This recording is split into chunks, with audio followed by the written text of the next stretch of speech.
내란 전담 재판부에 정말 원하는 것은 뭔가 하면은 이 사건을 바라보는 태도의 진지함이라고요.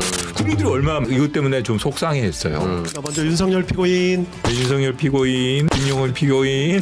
이건 물론 이건 본인의 성격이고 보니까 끝까지 이제 선고할 때도 피고인 윤석열을 무기징역에 처합니다. 무기징역이고요. 뭐 징역 30년. 그거 어쩔 수 없다 치죠. 네. 그거 말고도 오늘 저녁에 회식이나 하죠. 뭐 맛있는 거 사드려야죠. 맞아요. 이런 너무 사건의 그 법원의 재판은 결과도 공정해야 되지만 과정도 엄숙하고 진지해야 돼요. 그런 걸 느끼지 못하도록 했다고요. 조금 이게 뭐 항소는 사실 그 윤석열 재판 그러니까 판결은 지난주 이제 있었죠. 목요일 날 나왔고 네, 19일. 다음 날 그 장동혁 국민의힘 대표가 입장을 발표했고 네. 그리고 이제 며칠 지났어요. 지났는데 검찰은 특검 쪽은 먼저 항소를 먼저 했고 그 이제 피고인 쪽 네. 그때 이제 윤석열 포함해서 8명 오늘 항소장 제출했다고요. 근데 아까 하는 말이 뭐 항소장에 늘 나오는 말인데 사실은 저는 인상 깊은 게 모순된 판단과 정치적 배경에 결코 침묵하지 않겠다. 이게 특검이 해야 될 말 아닙니까? 본인도 동일하게 생각한다는 거죠. 네, 이게 누가 봐도 특검 입장에서 지기현 판사가 부장판사가 한 모순된 판단 그걸 이 정치적 배경에 우리가 어떻게 침묵할 수 있습니까 지금. 사실 특검 쪽에서도 이 말 해도 부족할 판에 야 이거 피고인 쪽에서 이렇게 나왔어요. 특검에서 이익으로 원용하겠다. 본인들의 이익. 예, 이익으로 원용하겠다. 이거 내가 하고 싶은 말이다 이런 뜻이죠. 예, 그렇군요. 예. 근데 이 항소 뭐 아직 김복식 청자 아직 시간이 남았으니까 오늘 이틀 남았습니다. 할 거라 보세요? 저는 할 것 같아요. 왜냐하면 특검이 이제 항소를 하면 저희가 불이익 변경금지 원칙이라고 해서 기계적으로 특검만 항소를 한 경우를 그냥 두게 되면 특검이 이제 그 1심에서 형이 나온 것보다 더 똑같거나 더 불리하게 나오는 거예요. 피고인 입장에서는. 그걸 제로 베이스로 만들기 위해서는 쌍방이 이제 항소하는 구조 자체를 만들어야 되니까 아마 윤석열 씨 같은 경우에도 뭔가 항소할 실익이 내가 있는지도 의문이다라는 입장이 나왔습니다만 특검이 항소하는 순간 그거는 좀 다른 선택지는 많이 없었을 것 같습니다. 그렇군요. 항소를 하면 항소를 좀 받아줘야 되는 입장이에요. 그러니까 뭐예요? 힘 대 힘으로 예를 들면 아니 사실 검찰에서 항소하는데 피고인 입장에서 항소 안 할 이유는 없어요. 그러니까 뭐 항소를 하던 안 하던 간에 그 특검은 사실은 만약에 항소를 안 하면 불이익 변경금지 원칙 말씀하신 대로 그래가지고 피고인만 항소하고 특검이 항소 안 하면 피고인의 형량은 아무리 뭐 무죄 부분이 유죄로 바뀌어도 뭐 그건 가능하겠네. 무죄 부분이 유죄로 바뀌면 가능하지만 그 만약의 경우에 그대로 그 인정되는 죄명이 그대로 유지되는 한은 더 이상 높아질 수가 없거든요. 그렇죠. 상한캡이 씌워집니다. 네, 상한캡이 딱 씌워집니다. 불이익 변경금지 원칙이라는 게 있어요. 그러니까 어떻게 보면은 그런 면에서는 약간 좀 피고인한테 유리한 면이 있는데 어쨌든 특검에서는 사실 뭐 전체적으로 봐서 5분의 1도 유죄가 안 난 것 같다라는 식으로. 그리고 제가 뭐 지난번에도 한번 지나가면서 말씀드렸습니다만 실질적으로 이거는 양형이 중요한 게 아니고 가만히 보면 그 안에 그렇죠. 이거 다른 피고인들이나 지금 현재 재판받고 있는 내란 중요 임무 종사자들에게 희망을 주는 이렇게 글귀들이 많이 숨어 있어가지고 그렇죠. 이거는 특검으로서는 당연히 그걸 항소심에서 시정해야 됩니다. 그래서 누가 그런 말 하더라고요. 이게 논리가 제가 왜냐면 이 이제 판결문이 그 원본은 1000페이지가 넘어가더라고요. 네. 주말에 읽으셨죠? 저한테 보내주셨는데 네. 그건 추억돼서 731페이지가 네, 그게 원본이고 그 줄간격이 넓어서 원본은 1000페이지가 넘어가고 그거는 10포인트로 잡은 거예요.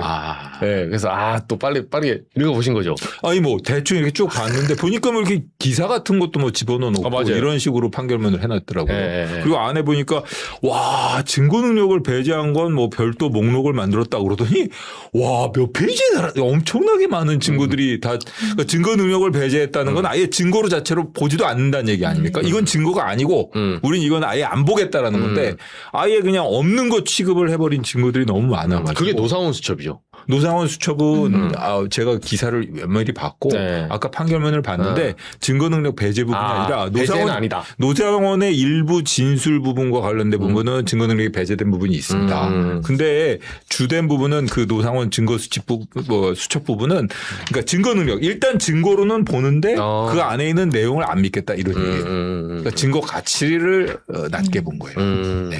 노상훈처럼 이거 너무 훅 들어갔는데 얘기 나왔으니까 그러니까 다들 이 1심 판결을 보고 네. 개인적으로 저는 두 가지가 궁금했어요. 두 분도 봤겠지만 첫 번째는 선관위 얘기가 없어요.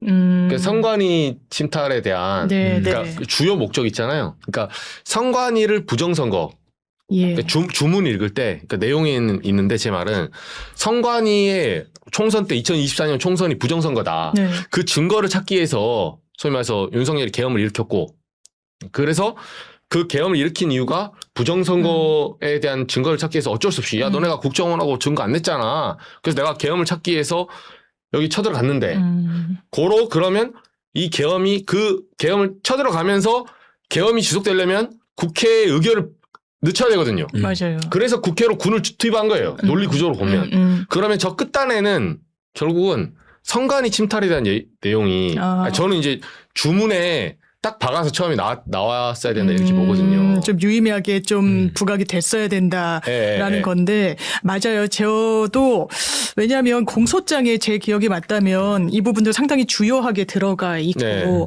직연재판부는 거듭해서 이 사건의 핵심 중에 핵심은 국회로 군을 보낸 그렇죠. 거라고 하면서 그 말이 맞죠. 네. 왜냐하면 이 계엄이 설사 정당해도 계엄군의 이 통할 아래 들어가지 않는 유일한 헌법기관이 입법부니까 군이 들어갔다는 사실은 그 위법성과 불법성을 가늠하는 데 가장 큰 사실관계인 건 맞는데 그렇죠. 그렇다고 선관위의 관계 또 이 계엄을 발동한 게 선언한 것 자체가 이 부분이 아까 빌미를 준다 희망을 준다라는 말씀에 제가 너무 공감했던 게 이를테면 계엄의 실체적 절차적 여건은 내란임을 판단하는 데 있어서 큰 이 뭐 판단의 근거는 안 된다는 식으로 이야기를 해요. 근데 실체 절차적 요건은 헌법에 있어요. 계엄은 국무회의 심의를 그렇죠. 거치게 돼 있거든요. 그리고 국헌문란 목적의 폭동이라는 형법상 내란의 목적은 국헌문란이란 게 너무 좀 추상적이니까 국헌문란이 목적이 뭔지도 형법에 있어요. 그거는 헌법을 지키지 않았다고 사실상 주석을 붙여놓은 셈인데 헌법을 안 지켰는데 헌법에 있는 계엄 절차를 안 지켰는데 그게 어떤 선행 논의에 이 판단의 근거가 안 된다라는 게 어떻게 법원이 할 수 있는 판단입니까? 그러니까 여러 군데가 맞지 않고 노상원 수첩의 증명력을 낮게 본 것도요. 거기에 실현된 것들이 있어요. 그러니까 내란전단 재판부가 진작에 있었어야 되는 거예요. 왜 맥락이 있거든요. 전시사변에 준하는 상황을 만들기 위해서 북에 드론 띄우고 서해에서 몇 년 동안 그렇죠. 하지 않던 포사격을 하고 이게 노상원 수첩의 단서가 나오고 근데 그걸 간단하게 믿을 수 없네. 왜 그랬더니 체포될 때 보니까 수첩을 자기 방 아무데나 놨네. 그렇게 중요한 거면 숨겼을 텐데 좀 이해되지 않습니다. 이상하죠. 그리고 저는 감찰을 못 해보세요. 저는 이제 그 많이는 모를까 한번 1회동만 했는데 판결문을 왜 제가 그걸 계속 하냐면 그러니까 논리의 끝단에 목적이 있잖아요. 네. 계엄을 실시한 목적이 있단 말이에요. 네. 그러니까 계엄을 해서 불법 계엄을 해서 군이 국회에 들어갔다는 과정이에요. 아니 그럼 국회에 구경하러 보냈습니까? 군이 국회에 들어간 이유가 있는 거예요. 거기서 들어갔다. 그래서 문제다. 알겠어요. 알겠는데 군인들을 국회에 구경하라고 보낸 게 아니에요. 뭐 견학갑니까? 그게 아니라 국회 계엄 해제를 방해하려고 한 거고 그럼 계엄 해제를 왜 방해하려고 했을까? 근데 제가 판결을 볼 때 제일 처음에 얘기했던 게 장기 독재 그 야욕을 부정하더라고요. 그러니까 장기 독재할 정도로 뭐 윤석열이 생각한 거 아니었다. 오케이. 알겠어요. 근데 거기부터 이제 생각이 좀 다르기도 하지만 그러면 지기현 판사는 뭐 때문에 했다고 생각해요? 라고 물어보고 싶더라고요. 판결문에는 감찰관님 찾으셨어요? 그 전공의 처단을 위해서. 그거 아니겠습니까? 그렇죠. 그러니까 이게 설명이 안 돼요. 네. 그 헌법재판소에서도 그랬거든요. 지금 장 변호사님 말씀하신 것처럼 그 형법에는 국헌문란의 목적을 아예 규정을 해놨어요. 본장에서 국헌문란이라 하면 1호, 2호 두 가지 경우다. 근데 1호는 뭔가 하면 헌법 법률에 의한 방법에 의하지 아니하고 헌법 법률의 가치를 훼손한 경우.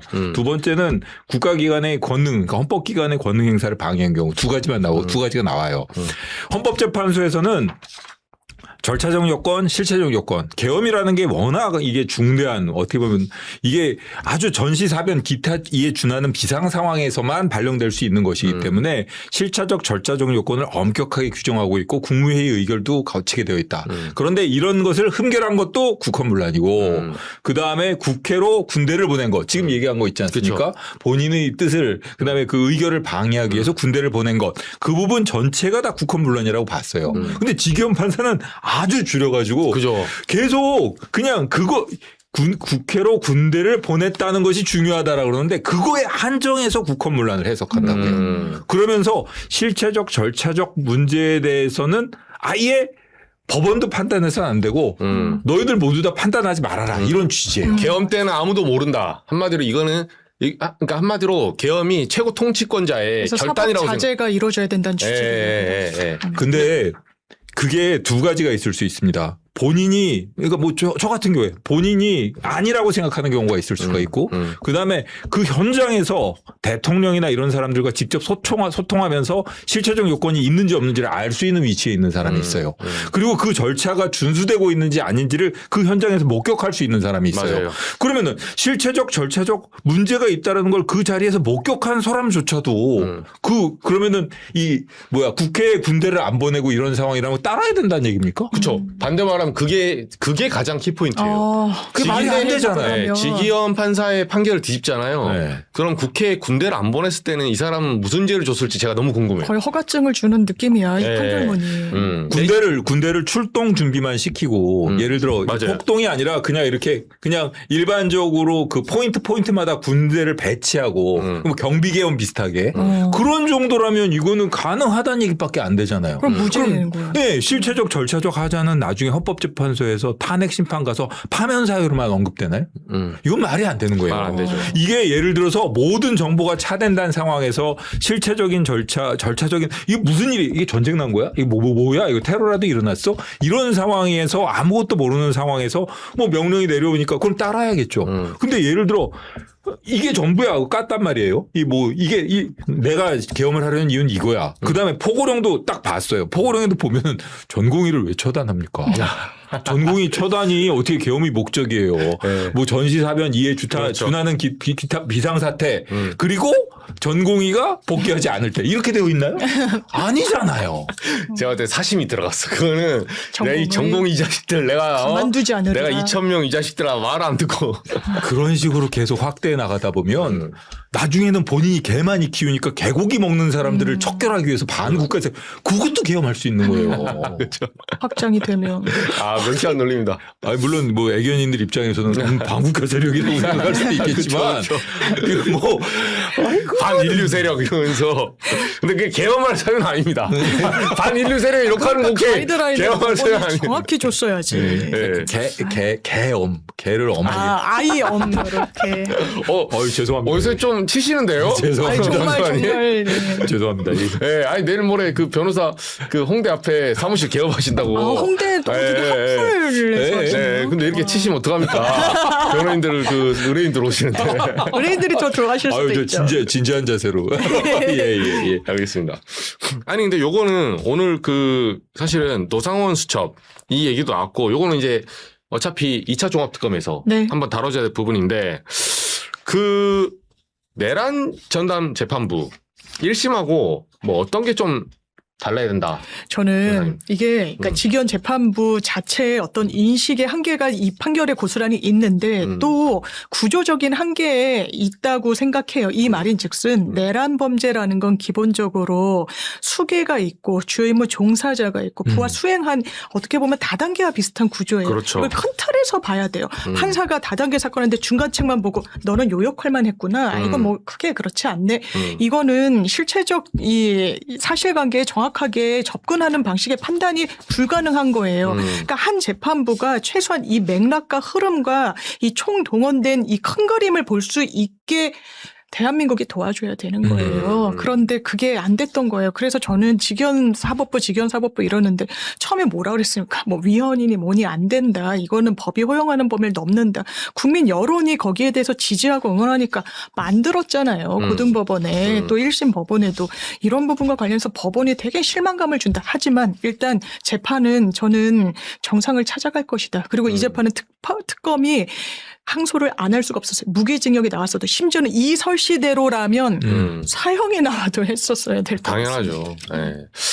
봤을 때 그 감찰관님한테는 조금 다른 각도의 질문인데 네.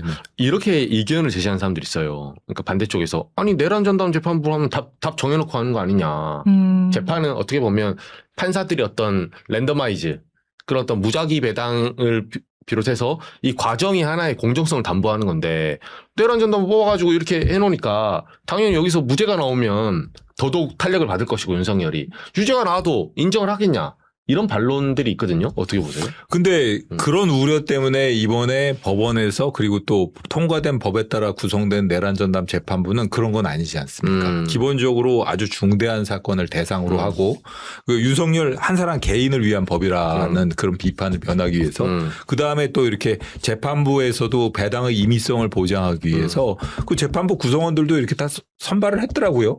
그리고 결국 내란 전담 재판부를 저는 원했던 이유 중에 하나가 뭔가 하면 저도 웬만하면 뭐 법조인이고 그런데 찬성 안 할 수도 있겠죠. 뭐 우려도 있을 수 있고. 근데 가만히 보십시오. 이 법원이 이렇게 심각한 사건을 신속하게 해결했습니까?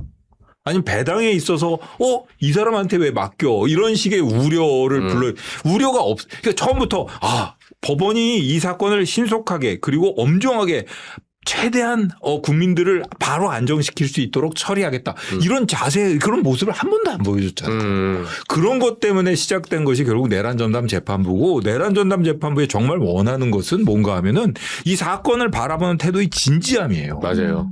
진지함이라고요. 국민들이 얼마나 이것 때문에 좀 속상해했어요. 이런 태도를 보면은 네 윤석열 피고인, 네, 김용훈 피고인 너무 끝을 이렇게 하시죠.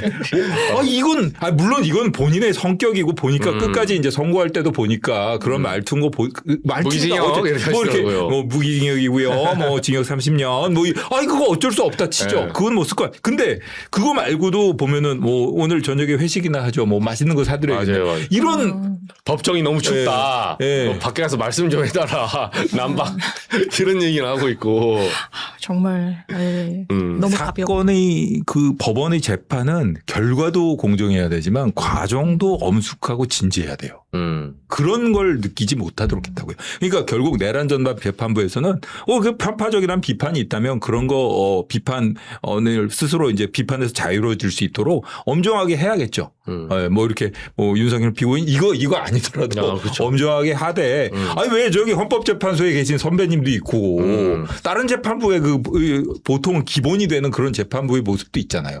어쨌든 고법에 오래 계셨던 분들이니까 아마 저런 모습은 아닐 거고 6분들이 거의 대등한 경력을 가진 분들이라서 다양한 의견을 가지고 이렇게 좀 자유롭게 의견을 뭐 이렇게 상하관계의 의견이 조율되는 이렇게 개진되는 관계는 그렇죠. 아니란 말이에요. 그렇죠. 그렇게 평등한 의견이 교환되면 이 배가 산으로 안 가게 돼 있어요. 그렇죠. 이것도 그러니까 일반인들 잘 모르는데 사실 직위원 재판부가 뭐 보통 재판부를 그렇게 구성하잖아요. 네. 대등 재판부가 아니었어요. 그렇죠. 그냥 하급심 1심. 좌배시 운이 딱 놓고 선배. 그러니까 이제 판사들이 또 서열이 세잖아요. 그럼 직위원 판사가 이거 내가 봤을 때는 실체적 뭐 결함이 있어도 내란 아니야라고 하는데 옆에서 뭐라 합니까 그거를. 솔직히 판결 쓸 또 때. 배석 판사들이 또 저연차였다는 게 기사화 될 정도기도 했고 아무래도 이제 연차 차이는 있다 보니까 부장의 입김에서 이제 자유롭질 않고 직위원 재판부는 특히 인사 대상자였는데 배당을 그렇죠. 받으면서 연장이 되다 보니까 의도가 있는 거 아니냐라는 이야기가 초반부터 나오면서 신뢰가 약간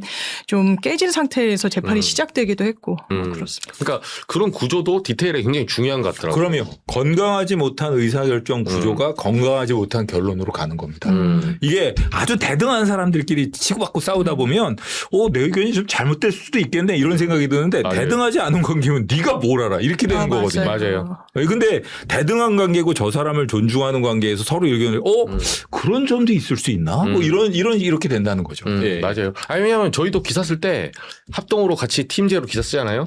이거 장선민이 해보셨지만 팀장하고 연차가 많이 차이 나잖아요. 뭐 문제 제기했다가 야근시켜요. 물론 위에서는 그것 때문에 야근시킨다고 안 하지. 근데 기사 개견내면 우리의 그 보이지 않는 인간관계가 머릿속에 흐르거든. 기자들은 특히나 이 위계 관계가 너무 세가지고. 그죠. 그러니까 그 특히나 네가 뭘 알아 이게 엄청 세요. 이게 뭐 정신 몇 년 추리했는데 이런 식의 약간 찍어 누른 게 있거든요. 물론 많은 경험이 좀 더 다른 사람에게 통찰력을 줄 수 있는 부분이 있습니다. 기본적으로 베이스가 높아요. 근데 그 사람의 말이 법은 아니거든요. 맞아요. 네, 그런 한국 사회에서 그런 있습니다. 거 하다가 그런 게 있습니다. 네, 회식 가서 소맥만 20잔 마셔야 돼요. 잘못. 그래서 제가 요거는 그래서 그 연장성이 나온 건데 아직 좀 논란이 있긴 해요. 그 하나만 더 어제도 저희 한번 다룬데 재판소법. 재판소원. 그러니까 저는 이제 핵심이 이게 법 왜곡죄, 재판소원, 대법관 중원 중에 솔직히 말하면 제가 봤을 때는 대법관 중원이 1번인 것 같아요. 그치. 지금 대법원이 가장 막고 싶어 하는 거는. 맡고 싶어 하는 거예요. 재판소원 아닌가요? 그러니까 재판소원인데 제가 좀 더 취재를 해보니까 재판소원도 사실 퍼센트는 그러니까 위상의 문제예요. 위상의 문제라서 근데 독일도 한 1, 2%밖에 안 된다고 하더라고요. 그 막상 도입해보면 모든 사건이 가냐. 그건 아니다. 네, 위상해인데 이 대법관 증언하잖아요. 당장 정관 비용이 달라집니다. 네. 너무 N분의 네. 1. 근데 이걸 제가 OECD에서 조사하는 거 보니까 정확하게 기억 안 나는데 우리나라가 그 인구 몇 명당 대법관 몇 명 있잖아요. 이걸 하잖아요. 그러니까 대법관 한 명당 인구 이렇게 하면 우리가 370만인가 그 정도 돼요. 근데 이게 프랑스가 58만, 뭐 스페인 50만, 뭐 독일 뭐 한 47만 이렇게 돼요. 독일은 상당히 대법관이 많으니까. 많아요. 네, 그래서 많으니까. 우리나라가 대법관 14명밖에 안 되기 때문에 이게 업무 과중도 심하고 이 적체가 너무 심해요. 네. 너무 심해서 물론 뭐 인구 대비 대법관이 많다고 해서 그 나라 선진국이야 다 그렇게 볼 수는 없죠. 근데 선진국에서 이렇게 하는 이유들이 있거든요. 맞아요. 네. 저희 심리불속행 기각 그러니까 이거는 상고심에 올라올 자격도 안 되는데 너네가 그렇죠. 들고 왔어라는 퍼센테이지가 네. 민사 본안 사건 70%가 넘어요. 2025년도 상반기. 이혼 사건은 거의 90%예요. 행정 집에 가라 사건도 이거구나. 80% 넘거든요. 이거는 국민들이 제대로 된 삼심제를 누리지 못하는 거예요. 그 그렇죠. 대법관 수 때문에. 실질적 이심제네요. 네, 그러니까 심리불속행은 아예 보지도 않겠다는 네. 얘기죠. 그렇죠, 그렇죠. 네. 그러니까 요런 부분들이 사실 OECD 평균에서도 우리가 굉장히 하위권이고 그러면 법원 조직도 퍼블릭 서비스란 말이에요, 사실은. 그렇죠. 이거를 나는 공무원이고 이런 쌍팔년도식의 사고방식 하면 안 됩니다. 그건 서비스예요. 공공 서비스일 뿐이고 서비스는 시민들의 세금을 받으면 시민들의 베네피트에 맞게 제공을 해줘야 되는 겁니다. 근데 어디 서비스하는 사람들이 그렇게 약간 소위 말해서 그런 식으로 뭐 시간 끌고 뭐 서비스하는 사람들한테 재판 못 받게 하고 이런 부분들은 문제가 있어요. 근데 뭐 물론 요 부분이 그래서 재판소원법하고 대법관 증언법까지 나왔는데 재판소원법 요거와 뭐 봤을 때 또 어떻게 보세요? 그러니까 지금 이게 이제 법을 어떻게 만들 것인지는 헌법재판소 법에 보면 헌법 소원의 대상이 공권력의 행사, 불행사로 인해서 기본권이 침해됐을 때 헌법 소원을 청구할 수 있는데 예외로 하는 게 확정 판결 이렇게 돼 있어요. 그럼 단 이 확정 판결은 예외로 한다라는 걸 빼는 방식으로만 할지 지금 이제 보도 나오고 이런 논의 과정을 보면 허들 자체를 그러니까 국민의 기본권 침해와 관련해서만 확정 판결에 대해서 헌법소원으로 가져갈 수 있다라고 부기하는 형식을 더 넣을지 이거에 대한 이제 교통정리가 필요하다는 의견이 있고 다만 지금 아마 본회의 상정을 앞둔 거는 그 문구만 빼는 것으로 그러면 시행령이나 이런 다른 방편으로 헌법재판소 의견을 들어보더라도 이걸 다 오면 나 지금 기본권 침해당해서 나 대법원 이 판결 수긍 못해 헌법재판소에서 받아주세요 해서 다 받아주는 구조로는 운영을 하지 않을 거라는 게 헌재 입장이고 최소한 국민 기본권 침해 여부에 대해서 적법 절차로서 최소한의 첫 허들은 두겠다. 그러면 그거는 실제로는 많지 않을 거예요. 재심도 사건이 많지 않잖아요. 그렇죠. 재심제도 있지만 몇십 년 만에 한 번씩 들어가는 거예요. 그러니까 재심제도도 만약에 제가 봤을 때는 그 논리면 재심제도 없애야죠. 같은 논리. 아니 대법원 판결 나왔는데 예를 들면 뭐 야당에서 지금 주장한 대로 재판이 뭐 예를 들면 정체될 것이다, 뭐 소송 뭐 남발해서 난리 날 것이다. 재심 남발합니까? 그렇게 쉽지 않아요. 여건 재심할 때문에. 사람들이 소송을 원고 쪽도 그렇게 많이 하지 않아요, 생각보다. 아주 까다롭습니다. 재심은 사실 제가 검사 생활하면서도 다 합쳐서 본 게 10건이 안 돼요. 그렇죠. 10건이 안 돼요. 10건이 뭐야? 그냥 뭐, 그리고 제 사건과 관련돼서는 재심도 없었어요. 예. 그러니까 뭐 다른 사건, 뭐 예전에 뭐 저 여러 가지 시국사범 이런 사건 관련해갖고 그쵸. 재심 사건 제가 들어가가지고 뭐 그런 적이 있지. 그건 뭐 지침도 있고, 그러니까 그 재심은 거의 없다고 보시면 돼요. 예. 근데 뭐 우리 헌법 뭐 재판소는 그거보다 좀 많아지겠죠. 뭐 물론 여러 가지 뭐 문제점을 말씀하시는 분들도 있는데 사실은 저는 재판소는 예전부터 헌법재판소 도입할 때부터 해야 된다고 주장하시는 분들도 많았고 이 법원에서 워낙 반대를 하다 보니까 재판을 이제 예외로 했던 것인데, 이거 뭐 아주 그 엄격한 요건을 정해가지고, 그리고 게다가 또 헌법소원은 기본적으로 변호사 강제주의 아닙니까? 그렇죠. 함부로 못해요. 그렇기 때문에, 물론 변호사 강제주의라고 해서 다 돈이 드는 게 아니고, 그렇죠. 이렇게 국선 변호인 신청을 하더라도. 하면 다 받아주거든요. 근데 이제 그런 절차가 있기 때문에 이거는 뭐 그렇게 법원에서 이야기하는 거는 결국 본인들이 판단을 헌법재판소에서 다시 한번 들여다보게 하는 것이 싫다. 이런 그냥 뭐 그거죠. 속내는 그거죠. 그거죠. 예. 아니, 그리고 조희대 대법원장이 이제 출근길에 2차례 말하더라고요. 이제 독일의 사례랑 우리의 이제 법 체계가 다르다. 이 이유로 이제 짤막하게 답을 했어요. 근데 제가 이제 궁금한 게 찾아보니까 독일 이제 소위 말해서 헌법재판소가 있고 연방재판소가 있잖아요. 여기는 서열을 딱 나눠놨더라고요.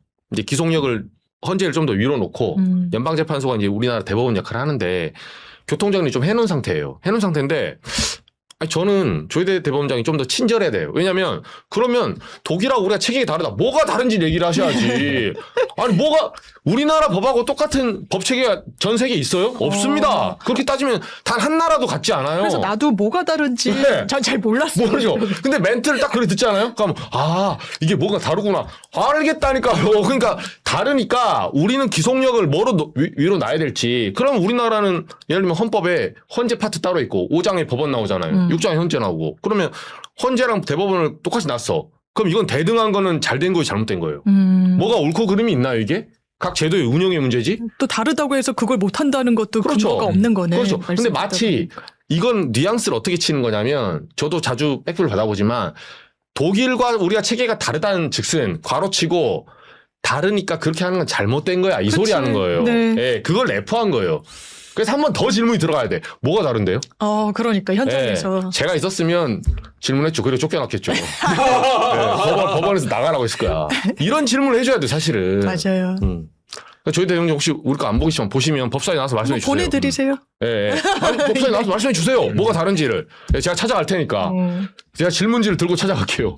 저도 하고 싶은 얘기 이만큼 있지만 PD분께서 지금 알겠습니다. 네. 굽히지 않는 정의 가려진 진실을 깨우는 한마디 정직한 질문에 정주의 질문하는 기